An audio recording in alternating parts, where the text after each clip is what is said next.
Bienvenidos y gracias por escuchar Verdad en la Red. Algunas veces el trabajo en la casa puede ser tedioso y puede consumir mucho tiempo. Sin embargo, tenemos una santa que nos da un ejemplo de cómo en las tareas rutinarias del hogar se puede crecer en santidad. Estamos hablando de Santa Zita. Santa Zita nació en Monsegradi, en las afueras de la ciudad de Lucca, Italia. La santidad era un rasgo común en la familia de ella. Una de las hermanas de Zita se hizo monja cisterciense, mientras que su tío Graziano vivió como ermitaño y las gentes del lugar lo tenían por un santo. A la edad de 12 años, Zita abandonó su hogar para trabajar como criada en la casa de la familia Fatinelli, en Lucca. Los Fatinelli eran ricos comerciantes de seda que vivían en una hermosa mansión cerca de la iglesia de San Frediano. Había otros criados en la casa y a los pocos días de que Zita llegó, se dio cuenta de que ninguno de ellos la quería. Sus compañeros interpretaron su natural piedad como una pose ficticia, falsa, hipócrita, su obediencia como falta de iniciativa y su diligencia como la intención de hacerlos parecer indolentes. Se podría pensar que la familia que empleó a Zita habría estado encantada de tener una muchacha honesta, religiosa, pacífica y que trabajara duro. Pero no fue así. La señora Fatinelli, que durante toda su vida había tratado a los criados, sospechaba que Zita habría de caer en alguna acción indebida. Por ello trataba a la joven criada con frialdad, incluso a veces con crueldad.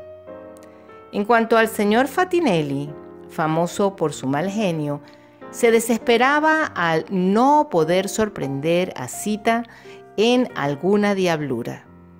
Totalmente convencido de que de alguna manera la pequeña criada trataba de engañarlos, Fatinelli a menudo montaba en cólera en cuanto la veía. Pero por alguna razón inexplicable, los Fatinelli nunca despidieron a Zita. Como criada recién entrada, a Zita le encargaron los trabajos más sucios y agobiantes de la casa. Cuando la monotonía del trabajo se volvía abrumadora, Zita rezaba una breve oración y se recordaba a sí misma que no estaba haciéndolo para ganar el reconocimiento de los Fatinelli, sino por el amor de Dios. La oración le daba fuerzas a Zita. Asistía a diario a misa en la iglesia de San Frediano y durante el trabajo de cada día se escabullía por momentos a rezar.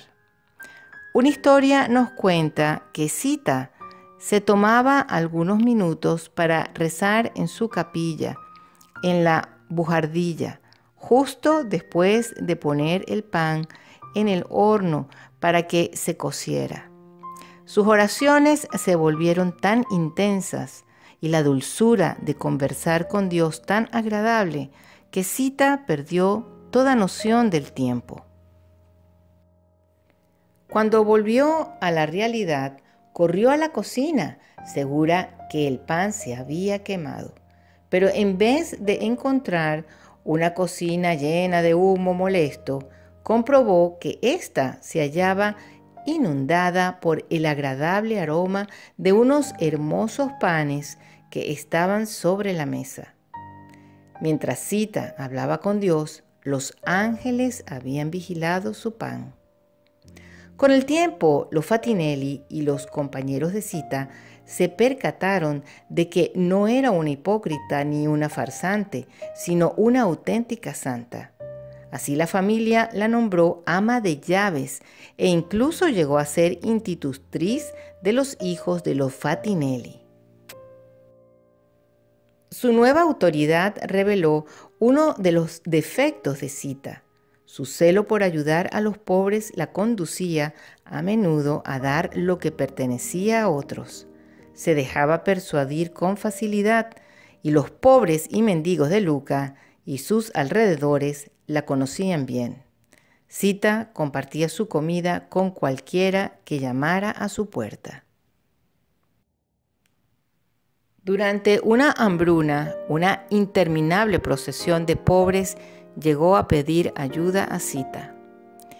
Ella lo resolvió dándoles todo el almacén de granos de los Fatinelli, que era lo único con lo que en la casa se contaba para hacer frente a la crisis.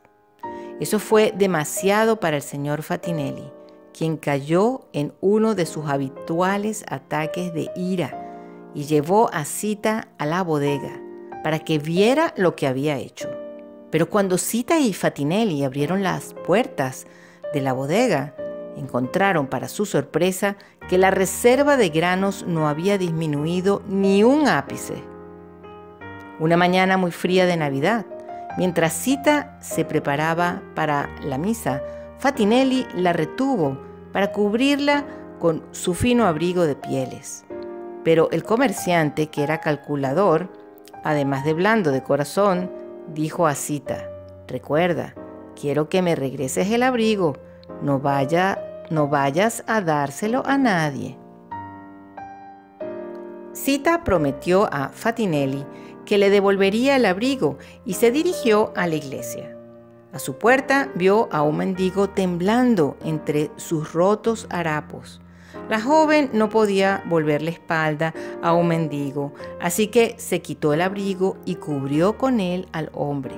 Pero le dijo: «Esto te servirá para calentarte un rato, pero cuando salga de la iglesia tendrás que devolverme el abrigo, pues no es mío y no puedo regalarlo».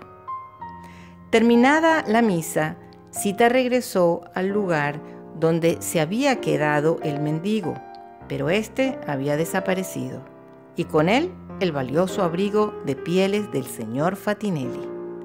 Sita no sabía ahora qué era peor, si la humillación de haber abusado de la amabilidad de su amo o la cruda decepción de ser defraudada por alguien a quien ella había tratado de ayudar. Podemos imaginar la escena en la casa de los Fatinelli, cuando Sita regresó sin el abrigo de su amo. Sin embargo, la historia no termina aquí. Al día siguiente de Navidad, un desconocido tocó a la puerta de los Fatinelli con el abrigo, reluciente como nuevo. Los vecinos coincidieron en que no era un mendigo el que Sita había encontrado a las puertas de la iglesia, sino un ángel que había tratado de poner a prueba la compasión de los cristianos en la mañana de Navidad. Hasta hoy el pórtico en donde Sita encontró al mendigo se conoce como la Puerta del Ángel. Y los años pasaron mientras Sita seguía exasperando al señor Fatinelli con sus obras de caridad, las cuales eran reparadas en el último momento por la intervención divina. Sita murió en paz el 27 de abril del 1272 en el hogar de los Fatinelli a los 60 años de edad, después de servir e incitar a la virtud a la familia durante 48 años. Santa Sita ruega por nosotros.